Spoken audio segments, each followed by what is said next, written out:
Have you noticed this lately on TV? Clive Palmer featuring in what can only be described as political advertising. But I did find it a little strange because we know the UAP has now been deregistered. But we know Clive Palmer wasn't going to be let deregistration stop him. We know that about Clive. As we revealed yesterday, he's back. His new party is called Trumpet of the Patriots.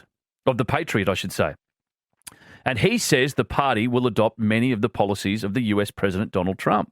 And to tell us a little bit more about it, I'm joined on the line now by Clive Palmer. Clive, it's nice to have your company this morning. Oh, thanks, Peter. It's good to be here. Now, let's get it out of the way. Are you here to antagonise and disrupt, or are you here to win, Clive? Well, no, we're here to win. I toured Australia last year with Tucker Carlson, and right throughout the country, people were supporting Trump policies for proper change. I mean, Elon Musk at the moment has identified $5 trillion of wastage in the US government. We've got to do the same thing here.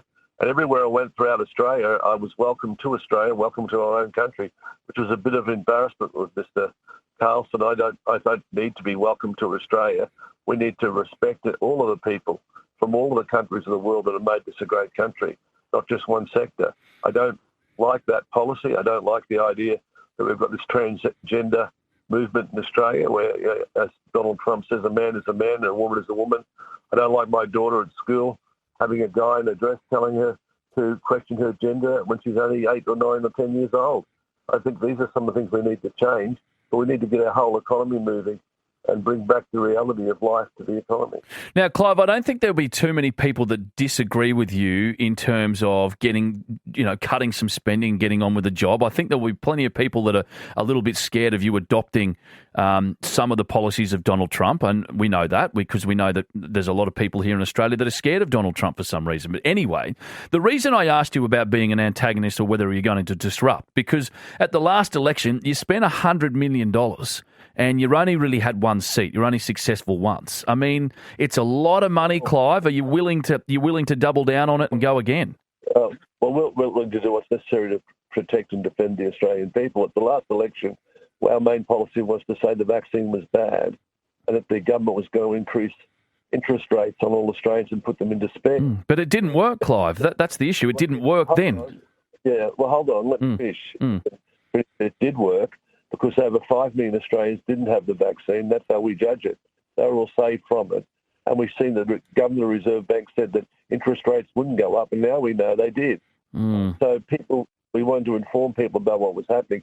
I'm sure they'll remember that at this election and realise that we were the only credible party.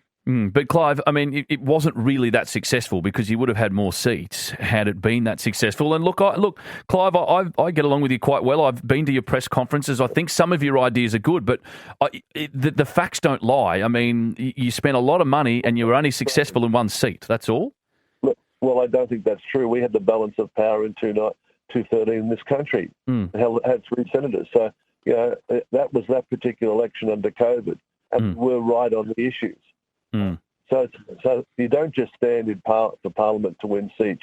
You also stand to inform the Australian public about what's happening and to give some opposition to policies which are designed to destroy the Australian people. And we really need to do that. I mean, we've got 3.7 million Australian households now struggling to buy food. But Clive, I'd argue, though, just on that point, and I know that you're out to help Australians. I know your heart's in the right place, but just on that point, right?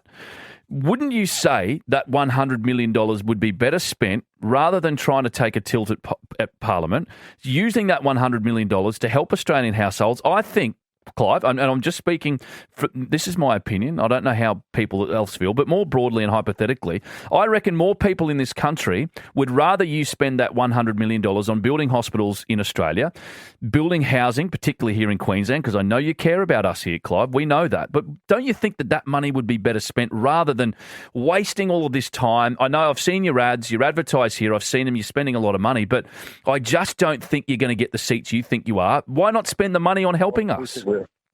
Well, first of all, the $100 million is a hypothetical. We're not spending that at the moment. But we spent that money and we saved 5 million people from the vaccine. That was worthwhile. Yeah, well, let's not worry about the vaccine, though, Clive. Let's not worry about COVID. That's in the rearview mirror. I mean, now, that $100 million, Clive, would go a long way. Well, I'm not spending, I don't know who's told you, but I haven't spent $100 million at the moment.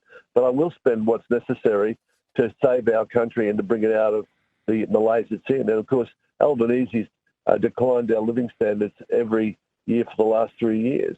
And I think Donald Trump has got a better vision. Mm. We travelled around with Tucker Carlson. We had over 15 to 20,000 people at all of our meetings. They were paying $200 each to come, and they were concerned about what was happening. So we're responding to that and giving people the opportunity to have some of those practical policies, which the other parties haven't got. Freedom of choice is an important thing. And in our democracy, there's nothing wrong with that. And I don't think you can say, project a election result in the COVID period where we did save 5 million people from taking the vaccine, and we're successful in the Supreme Court of Queensland with having the mandates declared unlawful for the police and the ambulance corps. Well, Clive, you did think that Craig Kelly was going to be Prime Minister. Well, we did, and he should have been. Well, yeah, but he wasn't. He was voted out. Of course, it's always interesting to say things in hindsight, but again, I don't regret spending one penny of that because those 5 million people are not vaccinated, and if they were, a lot of them would be in serious trouble. No one can question your passion, Clive. There's no one that can question it. I'll ask you this, though. If you are successful, and look, maybe there might be a turnaround and you might win some seats. I don't know. I can't predict it. But just say you are, who are you going to preference? Well, we're aiming to win all of the seats. But you're going to have a preference vote because you're not going to win them all. So everyone has to have a preference. Who are you going to go, LNP, or are you going to go the ALP?